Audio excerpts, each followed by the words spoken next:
Joseph Shones spent the day winding through the remote backroads of Plumas National Forest, his Volkswagen crawling along the narrow mountain paths.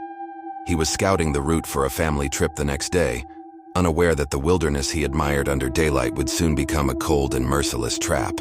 As night began to settle and snow thickened around him, his car slipped into a bank around 5:30 p.m., stuck deep in the forest where no one could hear him call for help. With the storm closing in and his options fading fast, Shones stepped out to push the car free. The moment his feet hit the snow, his heart clenched. Pain tore through his chest, sharp and sudden, forcing him to stumble back inside. He was alone, miles from help, trapped in the freezing dark with a failing heart. Every breath burned as he sat inside the small cocoon of his car, engine humming weakly, the cold air pressing in from all sides. Then, in the distance, salvation appeared.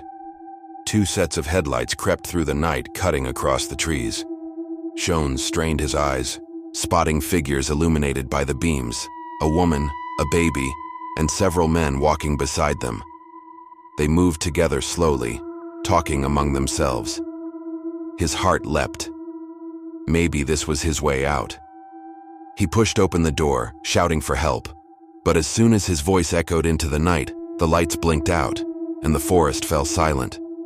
The air felt heavier now, the only sound the faint crackle of snow beneath invisible footsteps. Hours passed.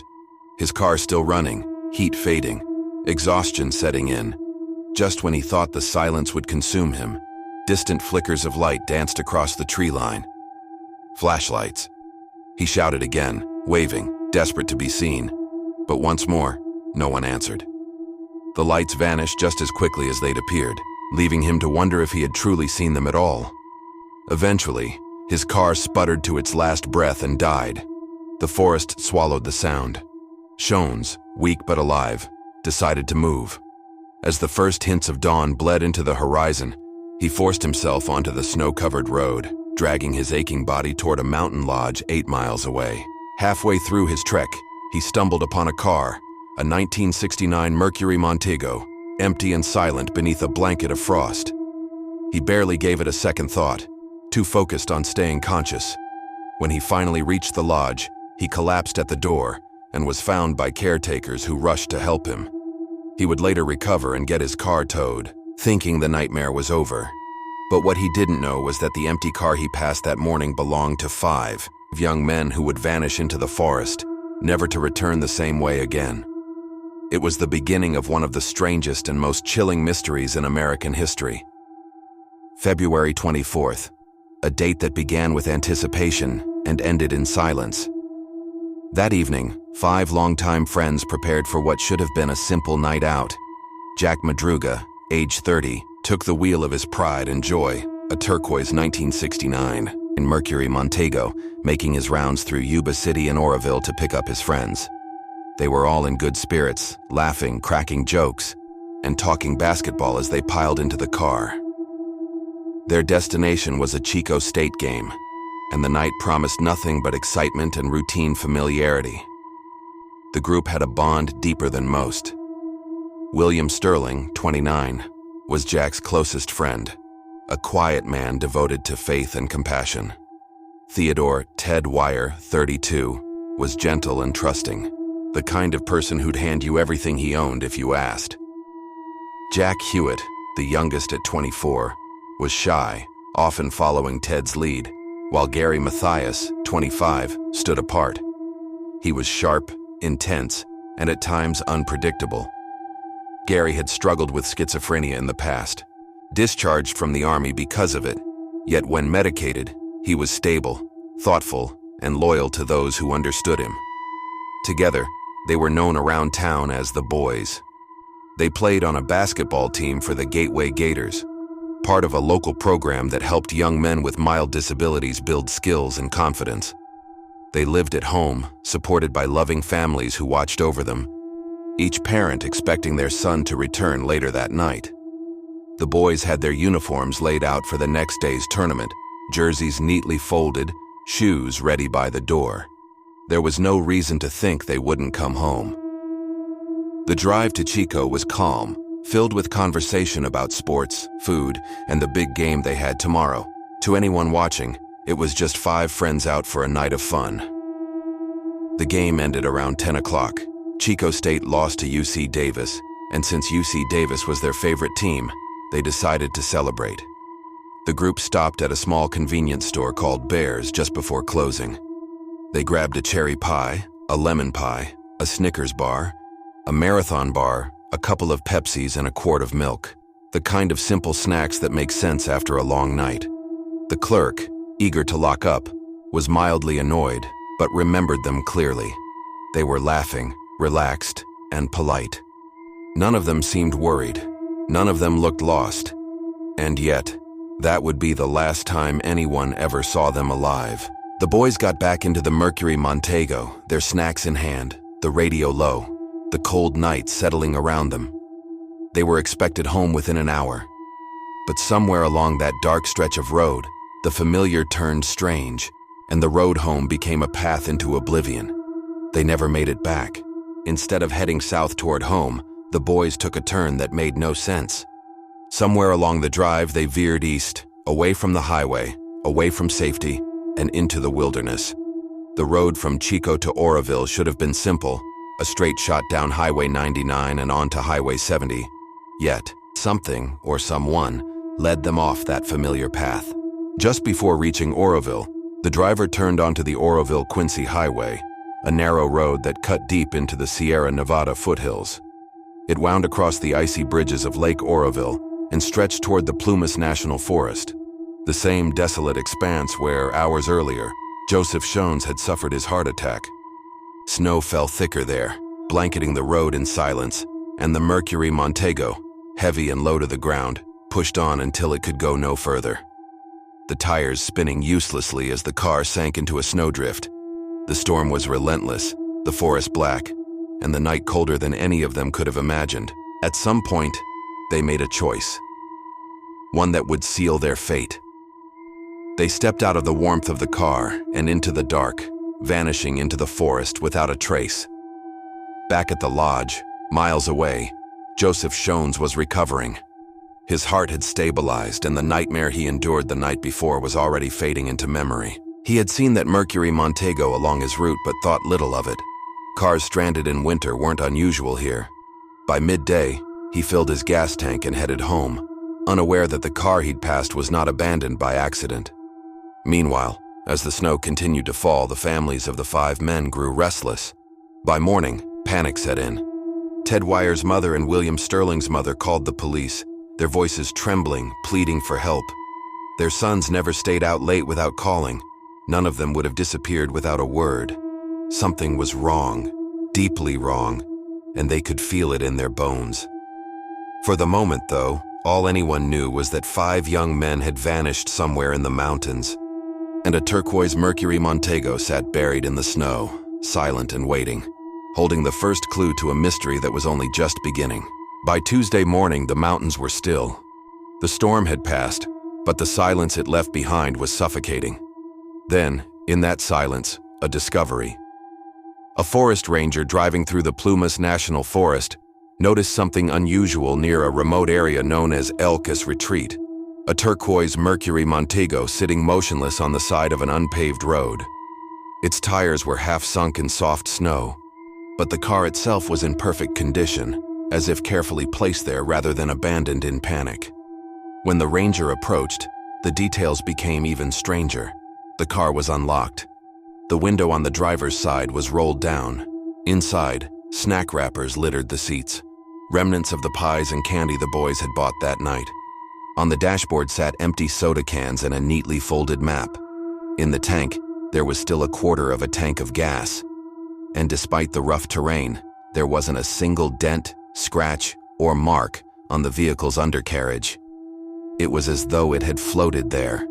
Word spread quickly. Yuba County Police were alerted, and within hours, news of the missing 5 was being broadcast across Northern California.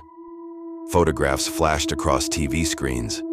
5 smiling faces that, just days before, were laughing in a convenience store. Now, they were the focus of a massive search effort. Search teams fanned out across the forest, battling bitter cold and deep snow. Helicopters scanned the area from above, while officers and volunteers trudged through the drifts on foot. But the conditions were brutal. Wind howled through the canyons, and snow concealed nearly every trace of movement. Some rescuers nearly lost their lives navigating the terrain. By Sunday, a new storm rolled in, dumping nearly 9 inches of fresh snow over the search area. Visibility dropped to nothing, and progress ground to a halt. Faced with the impossible, the police made a painful decision. They would have to suspend the search until the snow melted in spring. The families were devastated. Their sons were still out there, somewhere in the frozen wilderness. Every hour that passed without word felt heavier, colder, more unbearable. And as the months went on, the hope that had once burned bright began to dim. For now, the forest kept its secret. 5 men, gone without a trace. The car, untouched, unbroken, waiting. And somewhere in those mountains, silence watched over everything. June. Nearly 4 months had passed since the night the boys vanished, and the forest had swallowed their trail. Snow had melted into mud, the rivers had thawed, and the mountains were alive again with spring. But what the melt uncovered was something no one was prepared to find. A group of motorcyclists were riding through the Daniel Zink campground near Bucks Lake when a foul smell drifted through the air. It came from a cluster of abandoned Forest Service trailers at the edge of the clearing. One of the riders approached, curious, and noticed a broken window on the largest trailer. The stench grew stronger as he stepped closer. When he peered inside, what he saw froze him where he stood. Lying on a bed, wrapped head to toe in sheets, was the body of a man. He was thin, shockingly thin, his frame sunken, his face covered with a long, unkempt beard. Beneath the layers, the identification was confirmed. It was Theodore Ted Wire. He had lost over 80 pounds. His feet were badly frostbitten, his shoes missing, his body showing signs of slow starvation. But what made the scene most disturbing wasn't his death. It was how he had lived. The trailer was stocked with everything he needed to survive. Dozens of unopened cans of food sat neatly on the shelves. Matches, books, clothing, even a propane tank for heat. 12 cans had been opened, their contents half-eaten, but the rest remained untouched. No one had tried to board up the window that let the icy air seep in. No one had built a fire to stay warm. Ted had been there for weeks, maybe months, slowly wasting away in a place that could have kept him alive. The details made no sense. The trailer was 19 miles from where their car had been found, far too far to reach on foot in deep snow. And yet Ted had made it there somehow. The discovery reignited the investigation. Search teams flooded back into the mountains, combing the dense forest near Bucks Lake. Within a day, they found more. 5 miles south of the trailer, the bodies of William Sterling and Jack Madruga were discovered, lying close together off the side of the road. Both had succumbed to the cold, their remains partially scavenged by animals. Jack's car keys were still in his pocket. It appeared they had tried to make it back toward civilization, but collapsed before they could go any further. 2 days later, another grim discovery. A searcher stumbled upon articles of clothing, pants, shoes, and a jacket belonging to Jack Hewitt, scattered near a log a few miles northeast of the trailer. Nearby, his remains were found, little more than bone. Strangely, not far from where Hewitt lay, investigators found military blankets and flashlights, evidence that at least some of the men had survived long enough to move between the trailer and the surrounding woods. Among the items left behind were tennis shoes belonging to Gary Mathias, proof that he had reached the trailer with the others. The working theory emerged. Mathias, Hewitt, and Wire had made it to the shelter. Ted stayed behind, perhaps too weak to continue, while the other two set out to find help.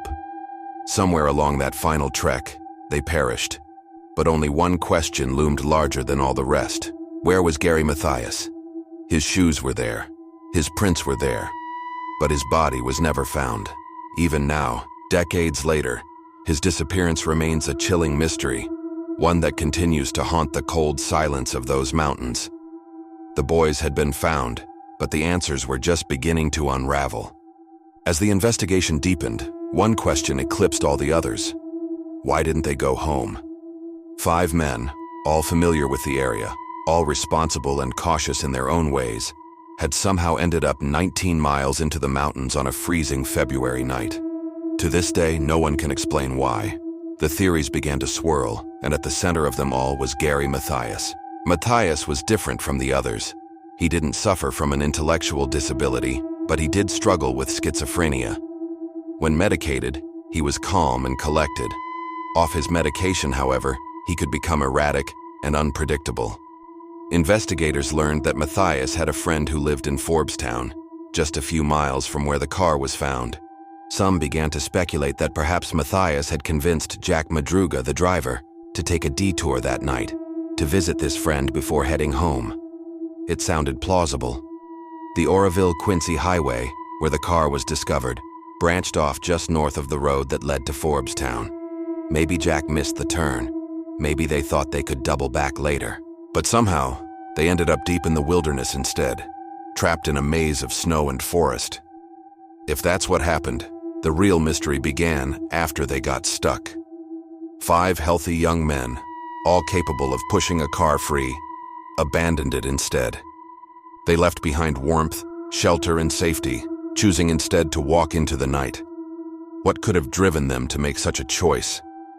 Jack Madruga's mother believed she knew. "There was some force that made them go up there," she said. "They wouldn't have run off into the woods like a bunch of quail. Someone made them do it." Her words carried weight. The car was found in pristine condition, undamaged despite the rocky road it had traveled. It hadn't been spun out or scraped underneath, meaning whoever drove it handled it with care and confidence. Jack was known to be cautious, nervous even, and unfamiliar with that route. It was hard to believe he could navigate such treacherous terrain in the dark without incident. And then there was the open window. Jack never drove with his window down in the cold. Ever. His mother swore by it. So why was it rolled down when the car was found? Was Jack even the one driving? Or had Mathias taken the wheel? If he did, was he in control? Or was he slipping into one of his episodes? In the years before his disappearance, Gary had been arrested several times during psychotic breaks, but by all accounts, he'd stabilized since then.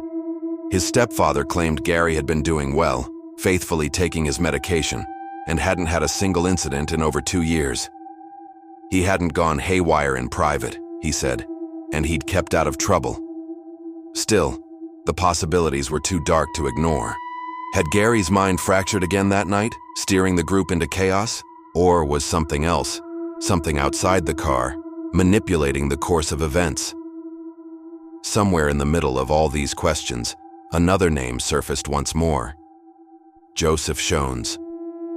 The man from the beginning of the story. The one who had seen headlights, shadows, and shapes moving in the snow. He had been stuck on the same mountain road that night, just hours before the boys arrived. His testimony was haunting.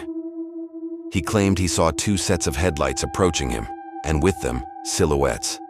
A man, a woman, a baby, and a few others walking alongside the road, talking among themselves. When he called for help, the lights vanished, and the voices fell silent. Later, he saw flashlights in the distance, and once again when he shouted, they disappeared. Could he have seen the boys? Could they have been among those shadows? Ted Wyer's sister believed the group might have witnessed something that night, something they weren't meant to see, perhaps a crime, or an altercation involving the mysterious figures that Shones described. Maybe they followed out of concern, or maybe they were followed themselves. But then, there's another possibility, one that's far less dramatic, yet just as haunting. What if none of it was real? Shones was ill that night, weak from his heart attack and drifting in and out of consciousness. His recollections changed slightly each time he retold the story. Sometimes there were people, sometimes there weren't. At one point, he even admitted that he could have hallucinated parts of it. Still, if his story was true, even partly true, it may hold the missing piece to the puzzle. Because if Shones really did see those headlights, those figures in the snow, then the boys weren't alone in the mountains that night. And if they weren't alone, the question becomes not why they went up there, but who they met when they did. The case of the Yuba County Five remains one of the most haunting disappearances in American history. Every answer leads to another question. Every theory unravels into doubt. It's a story that feels incomplete, suspended between reason and nightmare. If this was simply an accident, Why did so much defy logic? The car was found unscathed, despite rough mountain roads. Ted Wire starved to death surrounded by untouched food and warmth. And 5 strong young men, capable of freeing a stuck car, chose instead to walk into the storm. Even the witness who might have seen them, Joseph Shones, blurred the line between truth and imagination. His headlights and shadows, his woman and child, his fading voice in the dark. All fragments of a memory that may have been real, or may have belonged to the delirium of a dying man. Yet somehow, his story fits too neatly within the timeline to dismiss entirely. And then there's Mathias, the missing piece. His shoes were there, his footprints, his presence felt in every scene of this tragedy, yet his body was never found. If he survived longer than the others, where did he go? Did he vanish into the forest, delirious and lost? Or did someone find him first? The questions multiply, refusing to rest. The evidence is both abundant and meaningless, a collage of contradictions that refuse to form a clear picture. What we know for certain is that 5 men left home on a cold February night for a basketball game they never returned from. They laughed, they cheered, they grabbed snacks for the ride home, and somewhere along the way, they took a turn that led them into the dark. What happened next is buried in snow and silence. Maybe they were lost. Maybe they were led. Maybe they saw something no one else was meant to see. Whatever the truth is, it lies somewhere out there in the Plumas National Forest, in the hollow stillness between the trees, where the snow never truly melts, and the echoes of that night still linger. The boys left behind only fragments, a car that shouldn't be where it was, a trailer stocked with food that was never eaten, and a mystery that still breathes in the cold mountain air. They set out for a night of laughter, friendship, and basketball. What they found instead was a road into the unknown. And for nearly half a century, the world has been trying to follow their footsteps, but the trail always ends the same way, in silence.